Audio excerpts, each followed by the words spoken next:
皆さんごきげんよう、上川薫です。今回取り上げる話題は、韓国の反日活動に一つ鉄槌が下されたというニュースを取り上げようと思います。ただし、この話には一つ注意点があることも同時に後で述べようと思います。一体何の話かというと、東京オリンピック開催に向けて、韓国の選手団が選手村に入村しました。この時に彼らは宿舎に標語を掲載しました。しかし、その標語というのが、反日活動を行うときに、いつも多用されている李承春将軍の言葉を引用したものであり、以前の動画の中において、これは彼らの反日活動のスタートを意味しているのだと私は考え、これはオリンピックの政治利用であり、明らかに禁止行為に当たると解説を行いました。インターネット上でもこの話題は大きな関心を集め、インターネット上で活動している国会議員らのアカウントなどにはそれこそ、韓国の動きをさっさとやめさせないといけないという声が集中して集まったようです。このような動きを受けて IOC も韓国の行っている横断幕掲載に待ったをかけたのです。この流れであれば非常にすんなりと話は終わるわけですが、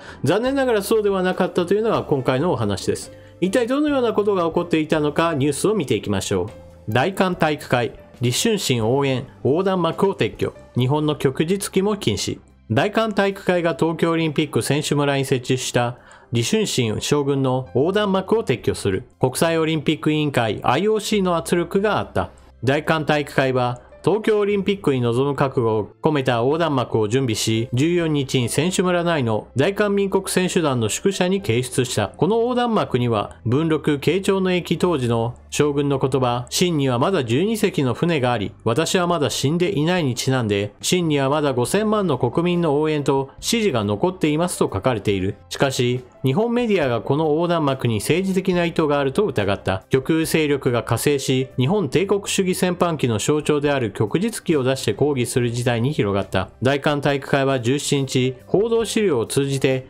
立場と措置内容を伝えた。大韓体育会は関連応援メッセージが国内外に報道されると IOC の関係者が大韓民国選手団の事務室を訪問し、横断幕の撤去を要請した。書信を通じても横断幕のフレーズは戦闘に参加する将軍を連想させるもので、オリンピック憲章50条違反に基づき撤去しなければならないという内容が伝えられたと明らかにした。大韓体育会は直ちに IOC に横断幕のフレーズに関する立場を説明し、競技場内の旭日旗応援に対して強く異議を提起した。IOC は旭日旗の使用に対しても同じ条項を適用して判断することを約束した。これを受け、大韓体育会も選手団応援横断幕を撤去することに合意した。違反行為を咎められたのだから横断幕を撤去することに素直に従えばいいものの、このニュースの中で気になることとして旭日旗についても韓国側から文句をつけ、それによって IOC がこれを受け入れたという内容になっています。体育会は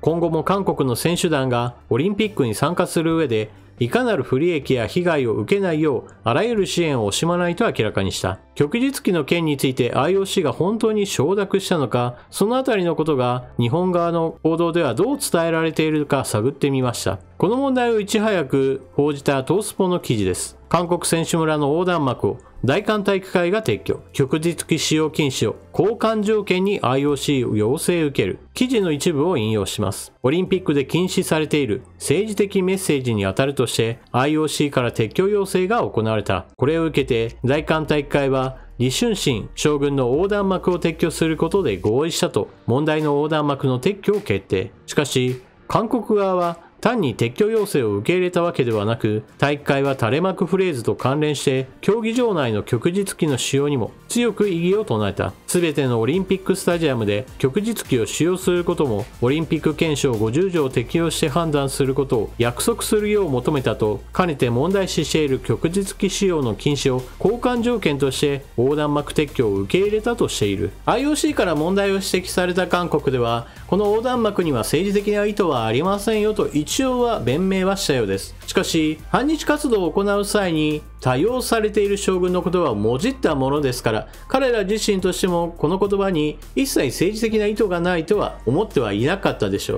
う。ですから IOC 側からの要請を受けて横断幕を撤去することとなりました。ここまでの話であれば、韓国のやっている無法行為がようやく少し押しとどめられたのならと良い話なわけですが、その後の展開として韓国側が旭日旗問題を持ち出して、これを IOC 側が受け入れたというのであれば、この話はハッピーエンドでは終わりません。なぜならば、この旭日旗使用についての話というのは、実は東京オリンピック委員会においては問題なしということが事前の見解として出されています。なぜならば、旭日旗というのはそもそも何ら政治的な意図を持った存在ではありません。いわば政治的には無色透明なものとさえ言えます。しかし、そのような旗に対して政治的な意図をくっつけたのが韓国側なのです。ですから IOC がこの旭日旗に対する知識というものがしっかりとないために、韓国側の要請というものを受け入れた可能性があるというのは、私はバッドニュースだと思います。そういった意味では韓国の行っていることというのは、どこまで行っても日本側の国民に対する嫌がらせをすることに本当に全身全霊をかけているんだなというふうにして呆れてしまいます。ただし、今回の東京オリンピック、ほとんどの会場において観客が入ることはありません。一部の試合において観客が入りますが、そのような試合に集中して旭日旗を振る人が集まるという光景はなかなかないでしょう。そういった意味では韓国側の行っているこの旭日旗に対する難癖というのは、彼らが心底反日活動をするために東京オリンピックで機会を伺っているんだなということを分かるニュースだったと言えるでしょう。もちろんこのような申し入れに対して東京オリンピック委員会側としてもしっかりと抗議の声を上げるべきです。なぜならば、先ほども述べたように旭日旗自体には何ら政治的な意図など存在しないからです。もしもこのような申し入れを受けて旭日旗について会場内もしくは屋外で行われる競技などにおいて観客が旭日旗を振っていたら、これを排除する動きなどがあれば、それこそ抗議の対象となります。また、スマートにそのような行動に対して抗議を声を上げるのであれば、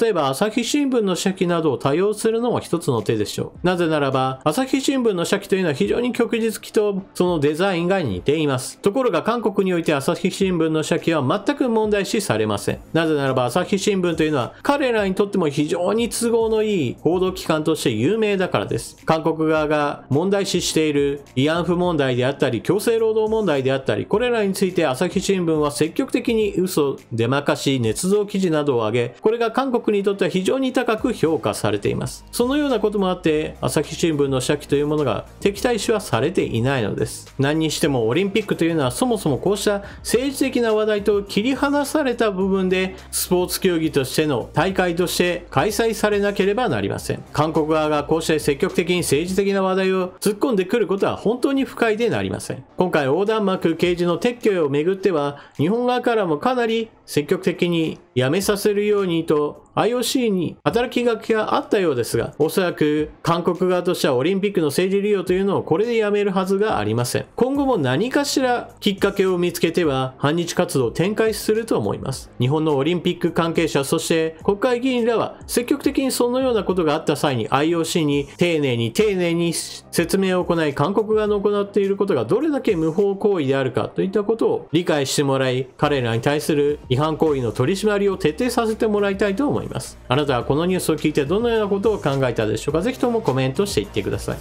それでは動画の最後までご視聴いただきありがとうございました。チャンネル登録していない方はぜひともチャンネル登録を、そして動画を見合ったら評価ボタンのクリックもよろしくお願いします。それでは次の動画でまたお目にかかりましょう。またね。